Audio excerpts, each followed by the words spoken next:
Tuloy-tuloy ho ang pagbagsak. Nako, grabe ho. Talagang parang sinasabi, napaka-brutal ho yung verdict at hatol ng taong bayan dito po sa performance ni Pangulong Marcos Jr. at noong 2025 at hanggang sa ngayon. So matindi ho ito At sa mga nakaraan, di ba yung sa social weather stations o SWS, si Pangulong Marcos ay nakakuha ng negative 3. At yung sa Pulse Asia ay nakakuha ng negative 14.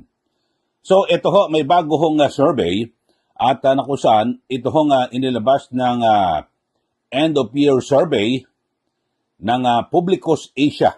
O ito ho. Naku, grabe ho, napaka-brutal ho ng mga Pilipino sa Pangulo. At pati yung kanyang miyembro ng gabinete. Grabe ho, no? Damay ho rito. At ito po ay nakakuha ng negative 27. 24 approve at laban po sa 51 disapprove. Yun po, ito po base na rin po sa pag-aanalisa ni Rob Rances. At so matindi ho mga kababayan, kahit na di ko alam kung anong gagawin ho rito, kahit na siguro sino magagaling ho rito na talagang magpi-PR mukhang talagang mahihirapan, At sa aking pananaw ho mga kababayan, dahil dito sa sunod-sunod na mga pagkuha ng Pangulo ng negative na rating, ito halos lahat na po SWS, Pulse Asia, ito publiko sa Asia. Puro negative. Matindi ho mga kababayan, ito mas matindi, negative 27 So, alam niyo ho, may mga balita na magkakaroon po ng cabinet revamp at magpapalit ho ng mga miyembro ng gabinete para kumbaga sana i-reset daw at baguhin at para makapagsimula muli ngayon 2026 ang Pangulo.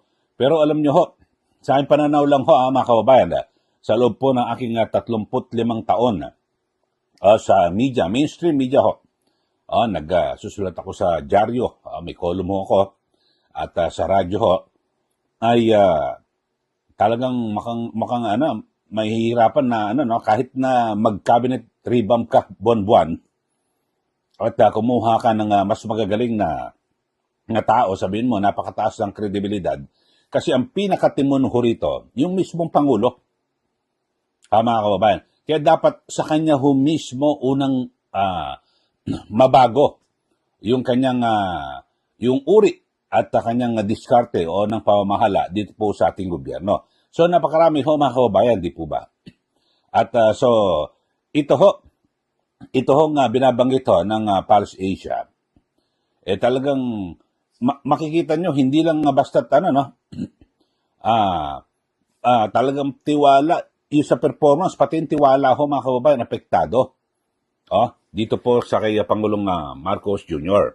So kahit sino ba yung mga taong o personalidad na talagang pinagtitiwalaan ng taong bayan o kaya naman kukuha ka ng tao na talagang napakalinis o wala kang maipipintas, yung talino, kredibilidad at yung kanyang edukasyon o kaalaman na swaswak sa isang departamento, tingin ko wala po ito mababaliwala ho mga kababayan. Bakit ho?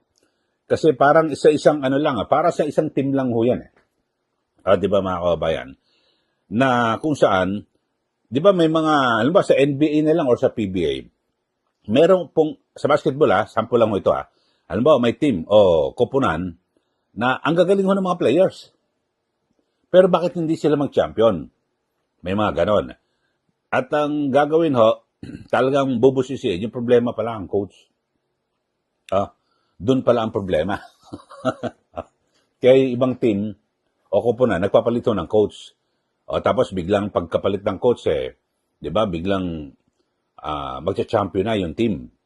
So parang ganon, ehemplo lang ho ito mga kababayan. Hindi ko sinasabing dapat na magpalit ng Pangulo.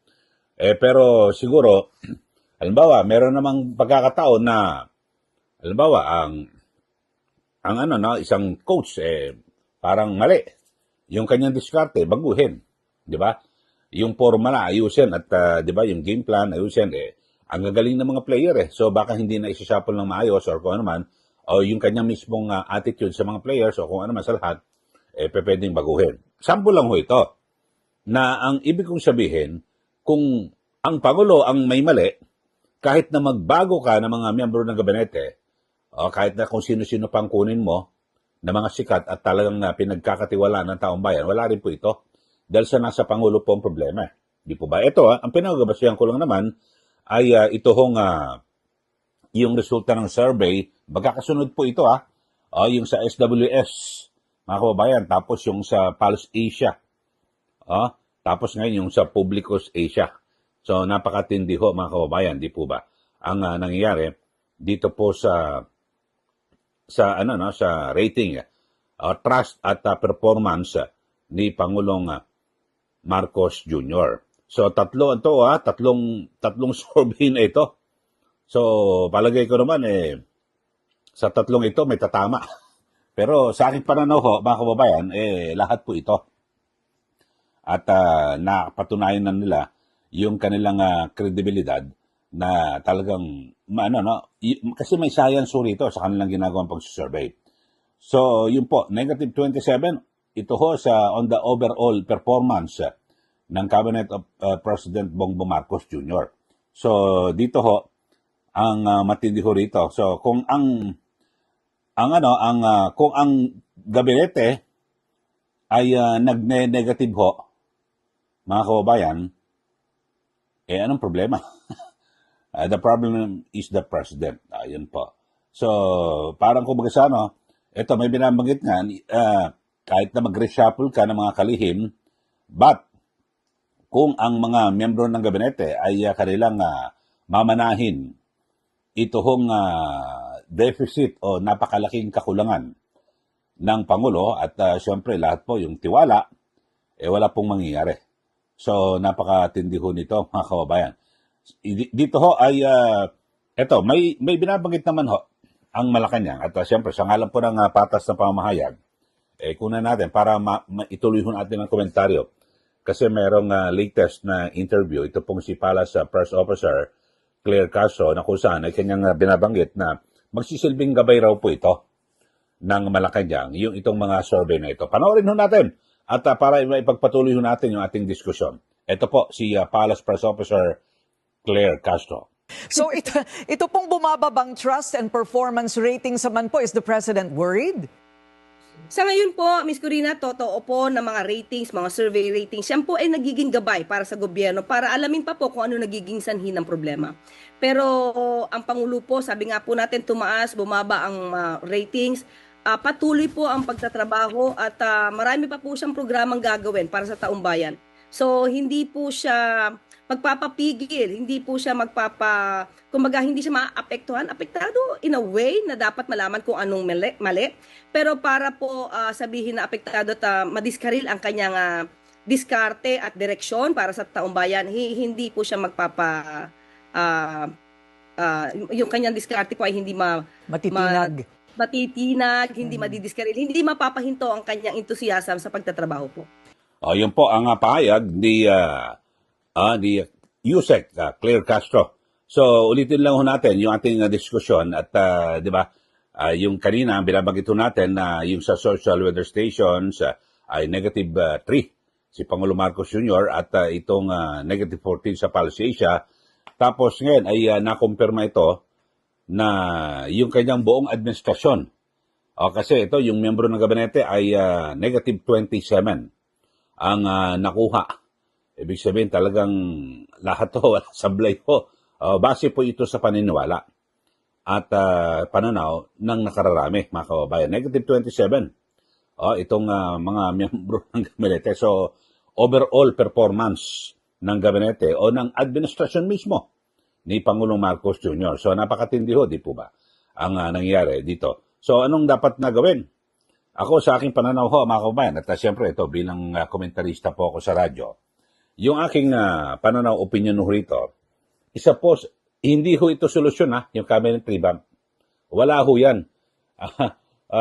Siguro sa mga normal ho na sitwasyon, okay po yan.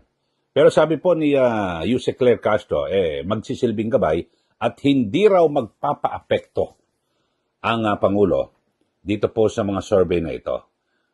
Siyempre, hindi mo magpapahalata na naapektuhan. Pero apektado ang Pangulo kung ang pagbabasyahan natin yung mga report na magsasagawa po ng cabinet revamp. So, hindi totoo yung binabanggit ni Yusek Claire Castro na hindi raw po magpapaapekto ang Pangulo.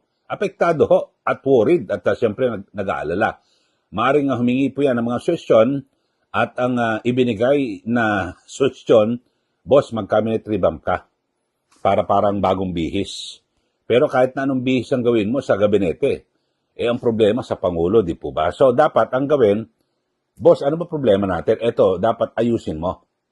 Dapat yun ang unang bihisan mo, ayusin yung imahe ng Pangulo. Di po ba? Ako, yun po aking pananaw. Kaya, ito hong sinasabi ni Claire Castro na hindi raw po worried at walang pakialam ang Pangulo, hindi raw po maapektuhan yung kanyang mga diskarte. Nako, lalong lulubugo yan kung di maapektuhan ang kanyang diskarte. Dapat baguhin po ng Pangulo yung kanyang diskarte. At kanyang tingnan ho itong mga numero ito, ano ba, saan tayo nagkamali sa mga diskarte, di ba? Kasi napakarami ho sa mga nakaraan, di ba, yung kanilang paano pagresponde sa mga sunod-sunod na kalamidad. Dito po sa ating bansa, di ba, yung mga malalakas na ulan, may mga pagbaha, may lindol, yung pagresponde ho mismo ng gobyerno, DSWD, wala pong problema. Pero yung Pangulo, matapos po yung mga ilang araw, tsaka susulpot, pupunta sa meeting, makikita mo, parang nagtatawanan pa. Ang pinakamalupit ho na nakita ko sa Pangulo, yung nagkamot ho siya ng ulo, anong gagawin natin? So, pinaglaruan ho siya roon, lalo na po sa social media. So, anong lumitaw roon na wala siyang alam? So, ganun po magiging perception ng lahat. Yung mga ganon. Kaya ng mga huling briefing, hindi na po nila live diyan po sa Camp Aguinaldo. So, isa po yan. Tapos, may mga panawagan ho na talagang magpa-hair follicle test ho siya, pero nasa kanya naman, voluntaryo ito. Pero kung talagang gusto niya tumaas at bumalik ko yung tiwala, tingin ko yun, makakatulong po ito. Kasi kapag napatunayan na negative, nako, pwede mo isampal lahat sa yung mga kritiko, isasampal mo ito negative, so mali kayo lahat. Palagi ko yung survey, yung mga nakikita nyo, ang laki rin ng undecided, baka lilipat po sa kanya. Kung mapapatunayan na mali po yung mga allegation at magne-negative po siya dito po sa hair follicle. So, yun ho mga kababayan. Pero, dito ho, sa kanyang pamahala, ito, discuss na ho natin, mga kababayan. Kasi talagang, wala ho kahit na anong gawin ho na ang pinakamatindi ho rito, yung pagsambulat po ng issue po ng korupsyon sa ating gobyerno. Kahit na sabihin mo, nakapagpakulong ka na dyan, yung contractor, yung mga taga-DPWs na maliliit po ang ranggo, hindi po yan wala pong epekto yan. Kasi sa mga contractor, mga kababayan, alam nyo ho, yung mga contractor, hindi po makakagalaw ho yan kung wala po silang basbas mula po sa mga malalaking tao na politiko. Tama ho, di ba? Makapagpakulong lang ho yan, talagang makasuhan. Binin mo, ang dami ho. May binamagit nga si Senator Amy Marcos na may mga kasuhan na raw po yung mga senador at dating senador.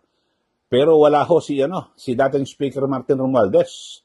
Paano ho ito? Kasi isa po ang parang sa ngayon itinuturo na isa sa malaking personalidad na may kinalaman dito po sa issue ho ng flood control dito po sa anomalya. So yun po. Ano po mangyayari, mga kababayan? At talagang ito po yung nagpapadagdag ho para masira po ang imahe ng Pangulo. Kaya sa aking pananaw, dapat magpakulong ka na ho, Mr. President, ng mga malalaking tao at ang higit sa lahat, malapit sa'yo. Kasi sigurado ba, malapit sa'yo. Ito si dating Speaker Romualdez at base rin po sa mga report, kasama ang iyong anak na si Congressman Sandro Marcos. Yun lang ho. Okay na po. Sulit.